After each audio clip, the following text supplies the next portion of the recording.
Eubulo manda saudações. O mesmo fazem Prudente, Lino, Cláudia e todos os irmãos. O Senhor esteja com o seu espírito, a graça esteja com vocês. Senhor Deus, fala conosco pela tua palavra. Tem misericórdia, Pai, que impedimos muitas vezes e somos por nós mesmos incapazes de compreender plenamente a tua voz, entender a tua vontade, aplicá-la em nossas vidas. Por isso, tem misericórdia, Pai. Tem misericórdia de nós como ouvintes, como também pessoas que aplicam a tua palavra, e nos dá a graça nessa manhã de entender a tua palavra, de aplicar a tua palavra e de viver a tua palavra, Pai, por tua graça. É o que te pedimos em nome de Jesus. Amém. Amém, irmãos. Gostaria de começar fazendo algumas perguntas aqui pra gente, pra você refletir um pouco. Primeiro eu queria perguntar, meu irmão, como é que você espera estar nos seus últimos dias? Perguntas que talvez você não costuma se fazer, até porque nós não costumamos saber quais são os nossos últimos dias. Mas se você tivesse essa capacidade que o apóstolo Paulo teve aqui, ele sabia que eram seus últimos dias. Ele sabia que o seu tempo se aproximava. Como é que você espera estar nesses seus últimos dias? O que você deseja estar fazendo no período final da sua vida? No que você espera estar crendo nesse momento? Com quais expectativas você deseja estar em situações como essas, que todos nós um dia vamos passar? E também eu pergunto, ao deixar este mundo, né, por quais características você deseja ser lembrado? O trecho final da carta de Paulo a Timóteo, da segunda carta de Paulo a Timóteo, nos leva inevitavelmente a pensar nessas perguntas. Porque o apóstolo Paulo ele descreve exatamente aqui as suas últimas palavras, e por serem as suas últimas palavras, ele acaba nos levando a fazer reflexões profundas acerca do propósito das nossas vidas, para onde nós estamos caminhando, em que ou em quem nós estamos investindo e, de fato, qual é o propósito da nossa existência. E eu posso dizer, meus irmãos, que um dos nossos grandes males e tentações enquanto pessoas é pensarmos muito no hoje, pensarmos pouquíssimo sobre os nossos últimos dias e pensarmos quase nada sobre a eternidade. Infelizmente, essa é a marca do ser humano. A maior parte do nosso tempo é investida em pensar no agora, no imediato, numa resolução rápida. Pensamos pouco sobre aonde queremos chegar, o que estamos querendo construir, e muitas vezes pensamos menos ainda acerca do que nos espera no porvir. E uma das tristes verdades, meus irmãos, da caminhada cristã é que, infelizmente, muitos que começam muito bem na caminhada terminam muito mal na caminhada. Se perdem pelo caminho. De cristãos que estão começando a dar seus primeiros passos, como também a líderes que se perdem, caem, se desviam e nunca mais voltam a Cristo na sua caminhada. Portanto, as palavras do apóstolo Paulo aqui revelam muito mais do que apenas palavras de orientação a Timóteo. São palavras emocionantes porque a gente está diante de um homem que, como ele mesmo disse, como a gente mesmo lê, combateu o bom combate, completou a carreira e guardou a fé. Um homem que, inclusive, começou muito mal. Você lembra quem era Paulo? Mas um homem que, pela graça de Deus, terminou muito bem. Terminou sem nada. Terminou com poucos amigos. Terminou sem dinheiro. Mas terminou com Cristo. E por causa disso, ele terminou muito bem. Porque com Cristo, ele tinha tudo, irmãos. E é nesse sentido que eu quero convidar a gente a refletir hoje. O tema da mensagem de hoje é terminando bem. À luz da vida do apóstolo Paulo, do exemplo desse homem de Deus, eu quero, em primeiro lugar, te encorajar a seguir firme com Cristo. Olhando para muito mais do que o hoje, para o agora, tentando se livrar das armadilhas do imediatismo na sua vida pessoal, na sua vida profissional, especialmente na sua vida espiritual. A gente entender, meus irmãos, que a caminhada com Cristo, como eu sempre digo, é muito mais uma maratona do que uma corrida de 100 metros. Então não acho que você vai ganhar o mundo, né, e vai conquistar o mundo de um dia para a noite. As lutas contra o seu pecado, elas vão ser vencidas em nome de Jesus, mas muitas vezes essas lutas vão ser constantes e vão ser progressivas, né? Muitas vezes os seus dilemas para lidar com outras pessoas também não vão, muitas vezes, ser solucionados de uma hora para outra, e você vai precisar ir crescendo em maturidade, né? A missão de pregar o evangelho muitas vezes não vai acontecer do jeito que você quer também. Você vai ter que pregar uma, duas, três, quatro vezes. Tem pessoas que você vai ter que pregar 1000, e quando você parece que não teria mais como ver resposta na vida daquela pessoa, é quando aquela pessoa vai dizer sim, e talvez não através da sua vida, através da vida de outra pessoa, para você lembrar que o mérito não é seu, o mérito é de Cristo, é Cristo que faz a obra. Então, eu quero te encorajar a entender, meus irmãos, à luz da vida do apóstolo Paulo, que começar bem é importante, continuar bem também é importante e fundamental, mas em meio a tudo isso existe o objetivo final, que é terminar bem.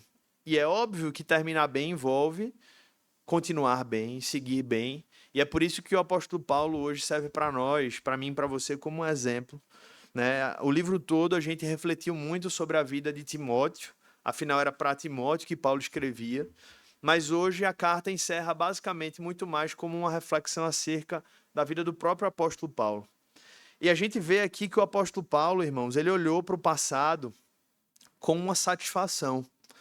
Não a satisfação de ter feito tudo aquilo que ele queria ter feito, ou ter conquistado tudo aquilo que ele queria ter conquistado, mas de ter a consciência de que, de fato, em meio a todos os desafios, perseguições, privações, lutas contra os poderes sombrios do mal, contra a hipocrisia, os conflitos, as imoralidades que ele teve que lidar em várias igrejas, contra os gnósticos, os judaizantes que pervertiam aquilo que ele ensinava, contra as próprias lutas que ele carregava dentro dele mesmo, que ele dizia que o velho homem tentava miná-lo todos os dias.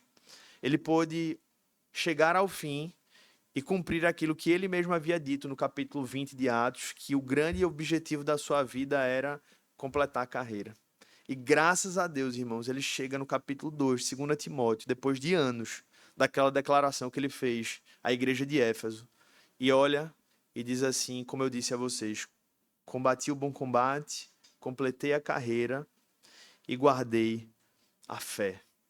Uma frase, irmãos, que eu oro para que todos um dia possam afirmar também nos seus últimos dias. Essa é a minha oração desde já, para que nenhum de nós se perca, que todos nós estamos aqui, possamos um dia chegar lá nesses últimos dias e continuarmos com a mesma, se não maior, fé do que nós temos hoje. Paulo não apenas olhou para o passado com satisfação, mas ele olhou para o presente, para o momento que ele estava inserido com paz. Olha o que ele diz no versículo 6.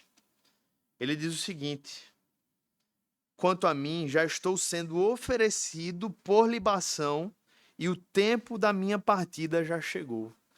Meus irmãos, um homem olhar para uma situação dessa, onde ele sabia que eram os seus últimos momentos, e conseguir afirmar isso, como ele afirmou, revela um homem que estava pacificado no seu coração. Ele olhou para o presente com paz. Ele usa aqui uma metáfora que vinha do costume judaico de derramar, né, como um ritual preliminar da oferenda ali que eles faziam. Eles derramavam o vinho, né, como a preparação do altar, era a libação. Eles diziam: olha, eu já fui derramado como já derramaram vinho sobre mim. Agora só estou esperando chegar o momento do sacrifício final. Então veja o nível de consciência que aquele homem tinha dos seus últimos dias. Mas isso não tirava a sua paz, pelo contrário, porque ele sabia que nesse último momento da sua vida ele estava mais próximo do que nunca daquele momento que ele tanto ansiava, que era o estar com Cristo. Como ele mesmo disse: para mim, o viver é Cristo e o morrer é lucro. Então ele estava muito em paz, meus irmãos, porque isso fazia Paulo, além de olhar para o presente com essa paz, olhar para o futuro com esperança. Versículo 8. Desde agora me está guardada a coroa da justiça, que o Senhor, reto juiz, me dará naquele dia, e não somente a mim, mas também a todos os que amam a sua vinda. Paulo estava pouco se importando com a condenação que vinha de Roma para ele, meus irmãos, porque ele sabia que não importa o que venha dos tribunais humanos para a vida dele. Ele sabia que a única sentença que importava sobre a vida dele era a sentença do reto juiz, o Senhor Jesus. E ele sabia que esse veredito já seria favorável a ele. E por que ele sabia disso? Porque ele era muito bom? Não. Mas ele sabia que o sacrifício que havia sido feito por ele era muito bom. Que na verdade era perfeito. Não havia um pingo de mácula, porque foi o próprio Deus que se sacrificou em seu favor. E por isso, pela fé em Cristo, Paulo olhava para o futuro e dizia: quem temerei? A quem eu terei medo? Ou de quem eu terei medo? Porque se eu olho para frente, eu só vejo um futuro de esperança, glória e alegria na presença de Jesus. Por que eu vou ter medo? Por que eu vou perder minha paz? Por que eu não terei esperança? E diante desse olhar, meus irmãos, de paz para o presente, esperança para o futuro, nós conhecemos esse Paulo que se encaminha para o final da sua vida com um desfecho aos olhos humanos terrível, mas com um desfecho aos olhos espirituais glorioso. Um mártir pelo Evangelho. A maior honra que alguém poderia ter na sua vida, morrer pelo nome de Jesus. E diante desse histórico, irmãos, desse testemunho, eu quero convidar você a olhar para vários elementos que marcam a vida de Paulo nesse relato final, nesse último trecho, e perceber marcas que nós deveríamos desejar para as nossas vidas, se nós um dia quisermos terminar bem. O próprio texto vai nos mostrando quem era Paulo naquele estágio, como ele lidava com várias situações em sua vida. E nesse sentido, são elementos muito claros que ajudam a mim e a você a entender o que é que Deus espera de alguém que quer terminar bem. Você quer terminar bem? Então preste atenção nisso. Em primeiro lugar, vamos lá para o versículo 9, seguindo aí no texto. Meus irmãos, a primeira marca que a gente precisa aprender a cultivar hoje, se a gente quiser terminar bem, é aprender a contar com as pessoas. Leia o que está no versículo 9.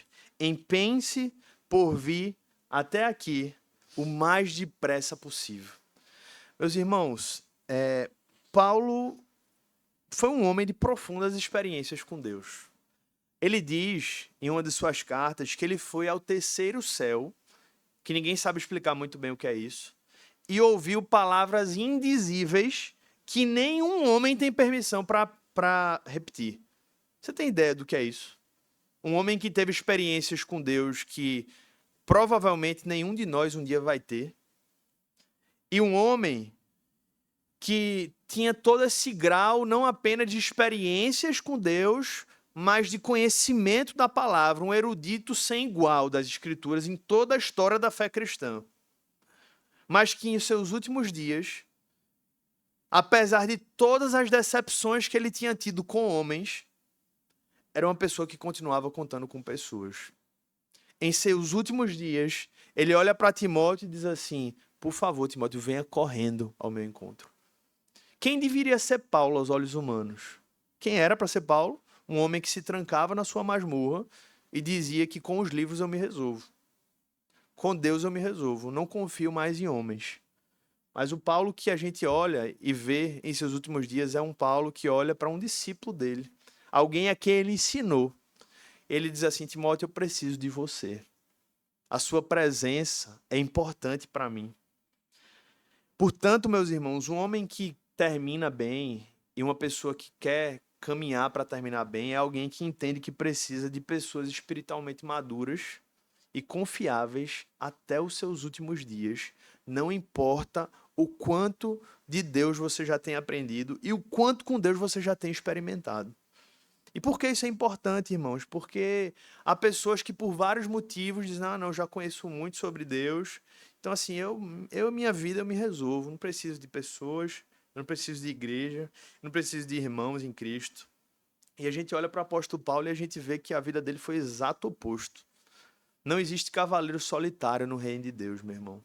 Nem as suas frustrações foram fundamento suficiente para que ele usasse isso como justificativo. Ele poderia ter dito: olha quanta gente já me abandonou. Olha quanta gente me fez mal, me abandonaram. Eu fui para o julgamento sozinho. Mas ele disse: não, eu entendo que eu preciso de pessoas. E ele olha para Timóteo e diz: Timóteo, venha o mais depressa possível. Vai lá no versículo 21. Ele olha mais uma vez para Timóteo e repete: faça o possível, Timóteo, para vir antes do inverno. Ele insiste, ele pede a Timóteo porque ele entendia a importância de contar com pessoas. E aí eu pergunto a você: como é que você poderia querer viver de um modo diferente? Como é que você pode achar que vai ter êxito em passar pelas suas provações sozinho, se nem Paulo e se nem o próprio Jesus do Getsemane? Você lembra o que Jesus fez no Getsemane? Por favor, Pedro, Tiago e João, fiquem comigo. O problema foram eles, que não souberam ficar muito bem com Jesus. Mas Jesus disse: por favor, fiquem comigo. Se nem Paulo e o próprio Cristo passaram pelas suas provações sozinhos, como é que você acha que poderia passar? Quem você acha que é para passar pelas provações e pelos momentos difíceis sem contar com pessoas maduras e espiritualmente saudáveis para lhe ajudar? Que o Senhor traga essa consciência, meu irmão, para a sua vida, que você precisa contar com pessoas. Porque a partir do momento que você achar que pode ir sozinho, é o primeiro passo que você está dando para ir mal e para, se Deus permitir, não, mas para terminar mal também. Que o Senhor nos livre disso. Amém, meus irmãos? Segundo lugar, leia comigo o versículo... Vou direto aqui ao versículo 11. Versículo 11 do capítulo 4. Somente Lucas está comigo. Encontre Marcos e traga-o junto com você, pois me é útil para o ministério. Meus irmãos, você lembra do histórico de Paulo com Marcos? Vocês lembram? Eu acho que nem todos lembram, né? Mas Marcos foi a causa de um dos maiores problemas que Paulo teve no ministério dele. Porque Paulo, ou melhor, Marcos, em uma das viagens missionárias, desistiu no meio do caminho, amarelou, como a gente fala, e Paulo ficou indignado e disse: com Marcos eu não viajo mais. Não dá, não tem maturidade essa pessoa. Não dá, ele atrapalhou a viagem missionária. E isso gerou uma divisão. Barnabé disse: eu vou continuar com Marcos. A gente precisa ter paciência com ele. E a partir daí, Paulo foi para um lugar, Barnabé foi para outro, está lá no livro de Atos. E, meus irmãos, com certeza isso marcou o ministério de Paulo. Com certeza ele foi tentado a ser orgulhoso em vários momentos por conta desse conflito, desse problema que ele teve. Mas, irmãos, o que é muito marcante no final desse texto é que nos últimos momentos da sua vida, ele olha para Timóteo e ele abre mão do seu orgulho e diz assim: traga-me Marcos, pois ele me é útil para o ministério. Meus irmãos, se você parar para pensar, Paulo poderia ter somente falado assim, se ele quisesse: traga-me Marcos. Ele era um apóstolo, ele tinha autoridade apostólica sobre a igreja ali. Não precisava nem dar justificativa, mas ele olha para Timóteo e diz assim: traga-me Marcos, porque ele me é útil para o ministério. Em outras palavras, meus irmãos, Paulo está dizendo assim: Timóteo, eu reconheço que eu errei. Eu reconheço que Marcos, ele não é esse menino imaturo. Ele não deveria ter sido tratado daquele jeito. Ele me é útil para o ministério. De algum modo, Paulo estava dizendo assim: eu estou jogando o orgulho de lado aqui para poder refazer algo que eu tive na minha história dentro da igreja. E eu quero trazer isso para a gente, meus irmãos, dizendo o seguinte, que isso aqui é um exemplo de como a gente precisa lidar com orgulho, porque quem quer terminar bem precisa deixar o orgulho de lado. E isso pode se aplicar a milhares de outras coisas, a milhares de outros exemplos, né? Seja para pedir perdão ou dar um perdão, seja para ir a alguém que lhe machucou e de algum modo reconhecer aquilo e dizer aquilo, se aquela pessoa está disposta a lhe perdoar. E isso poderia se aplicar a uma infinidade de situações onde o orgulho todos os dias nos tenta a dizer: não, ele não, não, ela não. Não, essa pessoa não, porque lembra o que aconteceu? Era o exemplo de Paulo. Lembra o que Marcos fez lá, o que prejudicou a minha viagem missionária e, consequentemente, impediu pessoas de ouvirem falar sobre Jesus.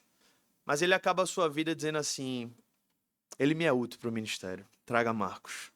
Ele jogou o orgulho de lado, irmãos. Ele disse assim, eu não posso acabar minha vida com esse problema. Eu não posso acabar minha vida com essa história de alguém que teve esse problema com Marcos. E é isso que eu quero convidar você também, para pedir ao Senhor um coração humilde.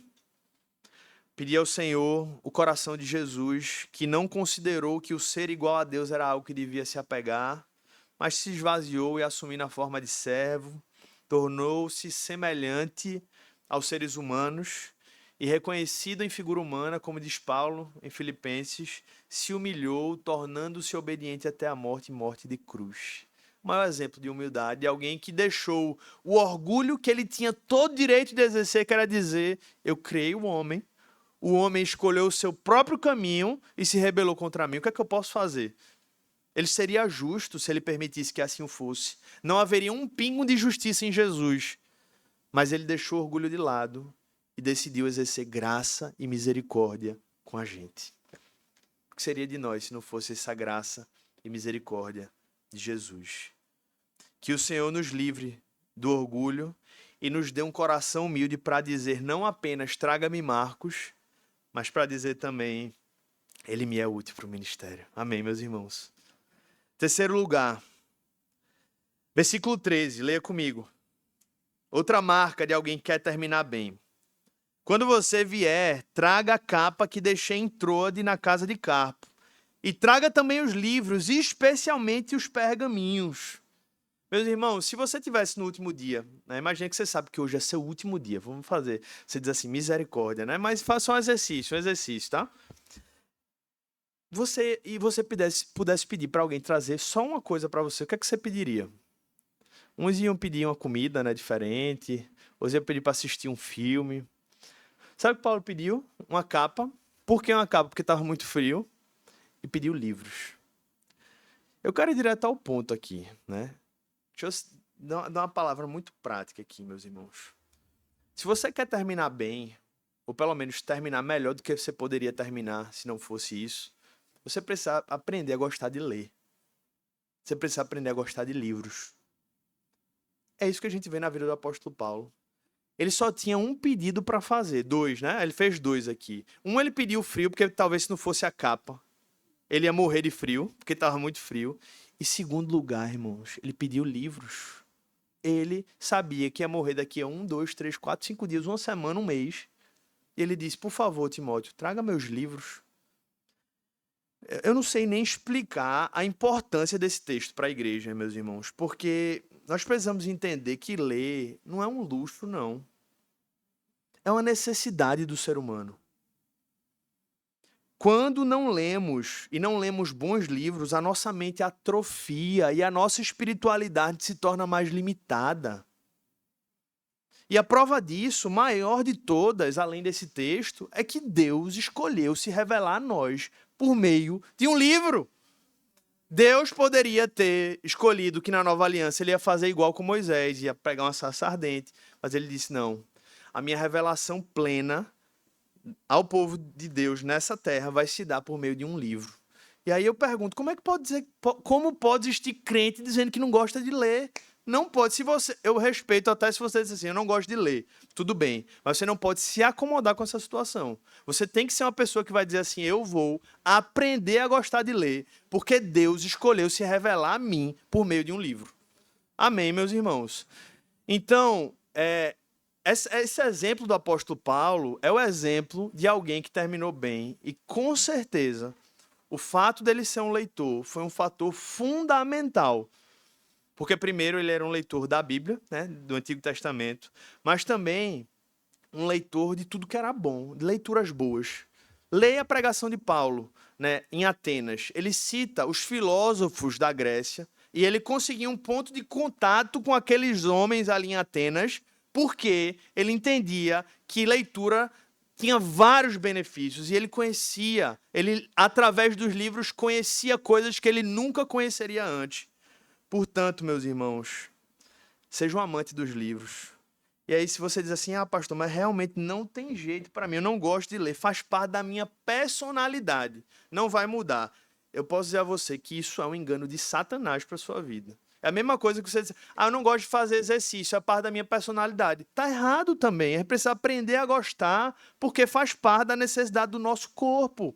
Faz bem, é a mesma lógica da leitura. Portanto, meus irmãos, que nós possamos aprender a ler, porque Deus nos deu um livro para se revelar a nós. Amém? Pode ter certeza que isso vai lhe ajudar a terminar bem, ou a pelo menos terminar muito melhor do que você terminaria se não fossem os livros na sua vida. E outra, sabe escolher bem o que você lê, viu? Não vá na livraria, só porque o pastor disse que é para ler, vou pegar um livro lá. Não, você tem que saber selecionar livros. Porque o que tem livro bom, tem livro ruim. Tá? Então, saiba escolher livros, porque isso também determina e é importante no que a gente vai conhecer de Deus e através do que Deus quer falar conosco também. Então, clássicos, né? Deixa eu citar livros aqui. Pergunte livros que o mundo leu, que o mundo sempre leu. Então, assim, você pergunta, por que eu nunca li Shakespeare na minha vida? Por que eu nunca li Miguel de Cervantes? Aí, deixa eu falar dos cristãos. Por que eu nunca li Lewis? Por que eu nunca li Tolkien? Porque eu nunca li Agostinho, que é o maior teólogo da igreja. Porque eu nunca li Jonathan Edwards. Porque eu nunca li John Piper. Então, meus irmãos, que o Senhor use os livros para abençoar as nossas vidas e nos ajude a terminar bem. Amém? Quarto lugar, versículo 16.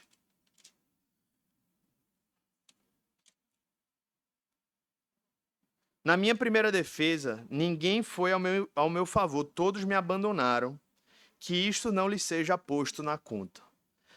Uma das características indispensáveis para a gente caminhar bem, e especialmente terminar bem, é ser misericordioso com os que nos fazem o mal.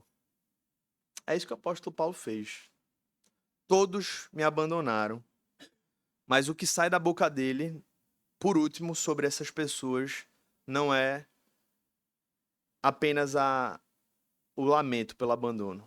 As últimas palavras dele são que isto não lhe seja posto na conta. Tem a ver com o que a gente já falou um pouco agora sobre orgulho, mas é um reforço.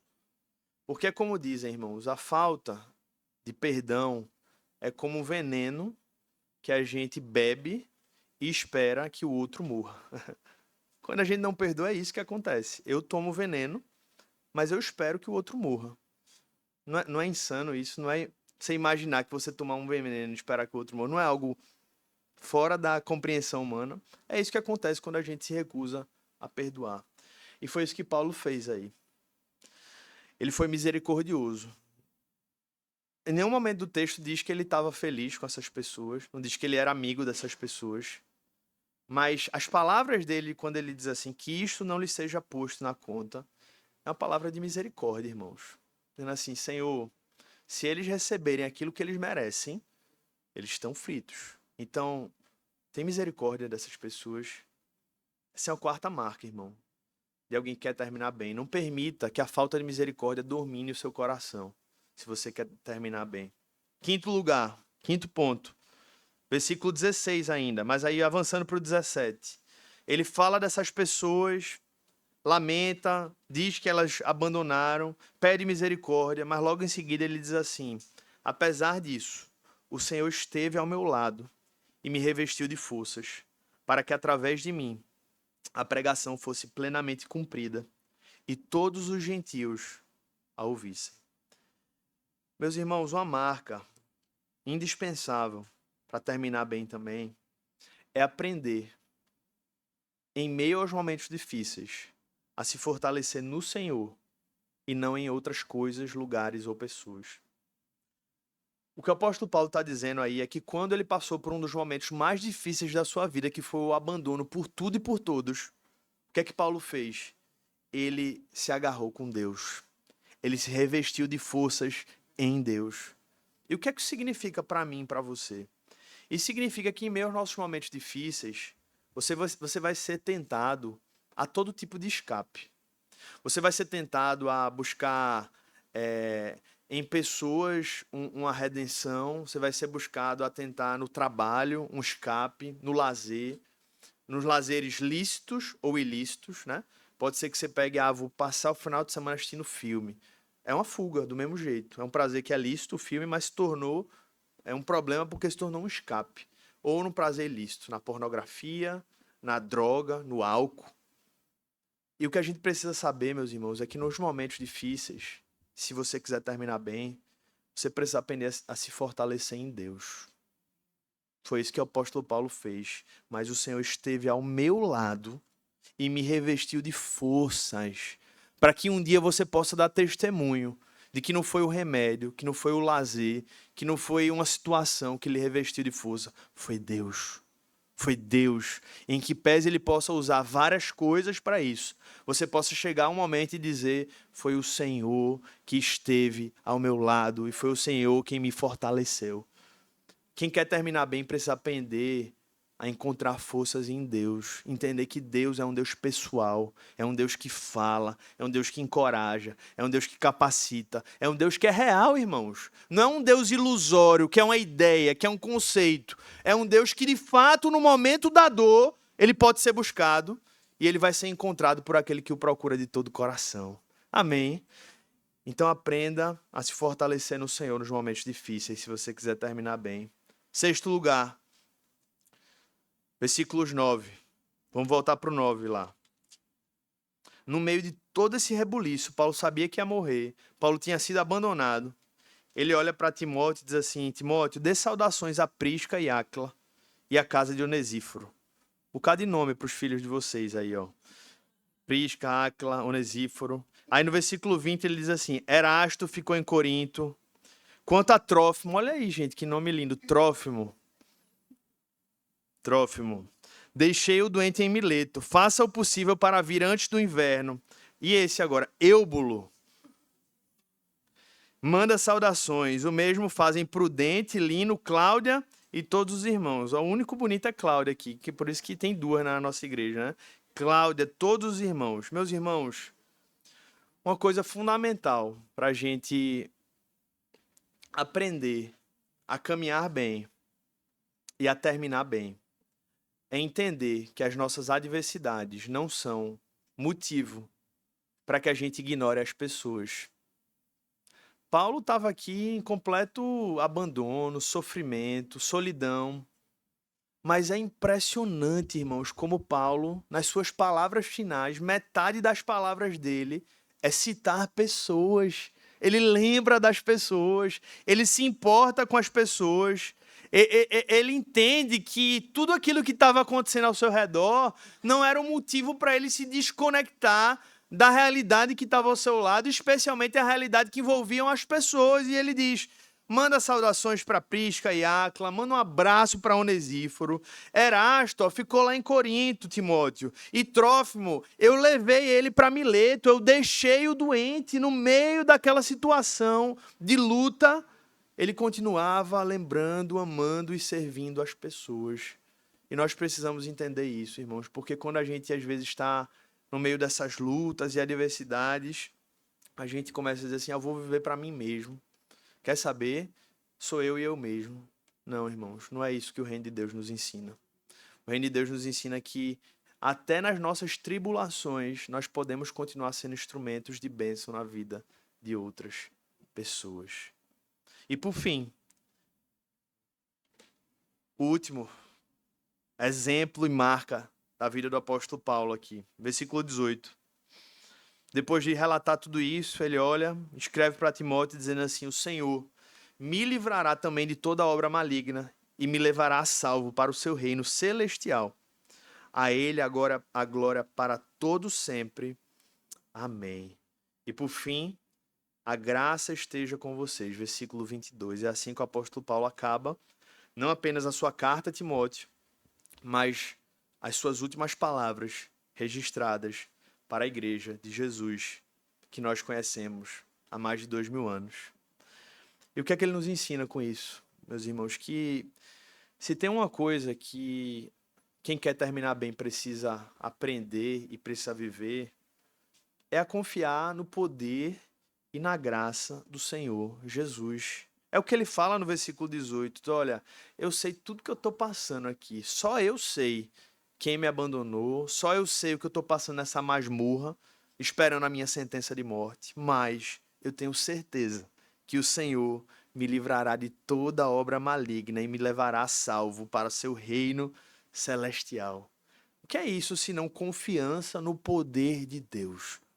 E ele termina: a graça esteja com vocês. O que é isso senão confiar que a graça continua sendo disponível e operante no meio da vida dele e da própria igreja? Portanto, você precisa lembrar que, além de tudo isso que eu falei aqui, uma das marcas fundamentais da vida de um discípulo de Jesus, que o apóstolo Paulo traz para a gente aqui, é alguém que confia no poder e na graça de Cristo. Você confia no poder de Cristo? Você tem a convicção de que Cristo é poderoso para fazer tudo o que ele quiser e especialmente tudo que ele prometeu na sua palavra? Porque é isso que move o cristão. É isso que movia Paulo, é isso que fazia ele continuar. Porque ele entendia que não importava o que ele estava passando, mas ele continuava confiante de que haveria um momento em que Jesus voltaria ou ele se encontraria com Cristo e agora todas as coisas seriam feitas novas. E tudo seria feito novo. E agora todo o destino dele seria refeito, porque ele agora estaria habitando em novos céus e nova terra, onde habita a justiça. Meus irmãos, eu quero concluir dizendo que você e eu não sabemos onde estaremos, nem com quem estaremos nos últimos dias. Na verdade, ninguém sabe disso aqui. Pode ser que Deus deseje que você esteja morando em outro lugar do mundo. Pode ser que você esteja ainda no mesmo lugar que você está hoje. Sejam os seus últimos dias. Pode ser que o Senhor tenha levado todos os seus amigos nos seus últimos dias. Pode ser que tenha levado seu marido e sua esposa. Pode ser que não tenha mais ninguém da sua geração perto. Ou pode ser que você tenha o privilégio de ir logo e deixar o povo se resolver aqui. Mas nada disso compete a gente. Só Deus sabe sobre os nossos últimos dias. E Ele sabe. Os nossos dias estão contados, a palavra de Deus diz. Mas o que é que compete a gente? O que é que cabe a gente? A gente não sabe sobre os nossos últimos dias. Mas o pavimentar o caminho para os nossos últimos dias, para terminar bem, aí sim compete a nós. E é isso que a gente ouviu hoje, nessa manhã. 7 pontos, 7 exemplos pela vida do próprio apóstolo Paulo, de alguém que terminou bem. O apóstolo Paulo nos ensinou essas marcas, alguém que pôde, por meio desse exemplo, por meio dessas práticas, chegar ao fim da sua vida, como eu comecei dizendo, e terminar afirmando: combati o bom combate, completei a carreira e guardei a fé. Fé é essa, irmãos, que não era acreditar em algo ou em qualquer coisa. Era uma fé depositada em Cristo. Uma fé que, na verdade, é o grande resumo do que permite alguém caminhar bem e terminar bem. Se você esquecesse os 7 pontos que eu falei, mas se você guardasse apenas isso, que a fé em Cristo é suficiente para que você caminhe bem e para que você termine bem, você já aprendeu tudo que você precisa na sua vida. Todas as marcas da vida de Paulo se resumiam a um homem de fé genuína em Cristo Jesus. E toda essa fé e esse depósito gerou como fruto tudo isso que a gente acabou de ouvir. Portanto, caminhar bem e terminar bem não é aprender sobre Paulo, em última instância, mas é sobre aprender de Cristo e sobre aprender com Cristo. Que esse Cristo que está aqui no nosso meio, que caminha no meio da igreja, que está operando no meio da história e que está nos esperando lá no final, na consumação dos séculos, que Ele nos salve, que Ele nos transforme e continue nos transformando e que Ele nos fortaleça até os nossos últimos dias. Amém? Quero convidar você a fechar os seus olhos e a gente orar. Senhor Deus e Pai, tem misericórdia, Senhor, de nós. Que tantas vezes tropeçamos tanto, Senhor, nessa caminhada. E que parece tantas vezes que a nossa vida está caminhando tão mal. E por isso pedimos graça sobre nós, Pai. Perdoa-nos. Perdoa as nossas falhas, os nossos pecados, as nossas incapacidades. E nos ajuda, Senhor, pela tua graça maravilhosa nessa manhã, a sermos encorajados a ti, por ti, melhor dizendo, a caminhar firmes contigo. Que todos esses exemplos que nós vimos e testemunhamos pela vida do apóstolo Paulo possam nos encorajar nessa manhã. Mas que especialmente, Pai, esse grande resumo da sua vida, que era um homem, que foi um homem, que guardou a fé até os seus últimos dias, ou seja, o Cristo que ele conheceu lá no início da sua vida, no início da sua vida adulta, continuou sendo Cristo, Pai, que ele continuou crendo nos seus últimos dias, com a única diferença. Era um Cristo mais próximo, um Cristo mais claro, um Cristo onde ele cada vez mais se devotava e devotava e devotava, e por isso ele pôde terminar dizendo: guardei a fé. Que assim seja conosco, Senhor. Aumenta a fé do teu povo. Fortalece, Pai, a fé da tua igreja, para que todos que estão aqui, Senhor, possam um dia dizer a mesma coisa na tua presença. Combati o bom combate, completei a carreira e guardei a fé. Se há alguém aqui que não caminha com Cristo ainda, que não deu esse passo de se tornar um discípulo de Jesus por meio da fé, que o Senhor possa salvar essa vida, que o Senhor possa ter um encontro com essa pessoa e chamá-lo, Pai, para entrar nessa jornada, para caminhar bem contigo em toda essa vida. Não espere que essa pessoa, Pai, se há alguém aqui que precisa tomar essa decisão, que não espere, Pai, chegar aos seus últimos dias, que não espere ter uma vida destruída pelo pecado para decidir encontrar com Cristo. Não, Senhor. Alcança esse coração para que desde então ele decida caminhar bem, que é sinônimo de caminhar com Cristo, para que ele termine bem e termine com Cristo. É o que eu te peço, Senhor, orando desde já por toda a tua igreja, para que haja um renovo de fé sobre todos os que estão aqui. É o que oramos e pedimos em nome de Jesus. Amém. Amém. A igreja pode se colocar de pé. Vamos louvar o Senhor.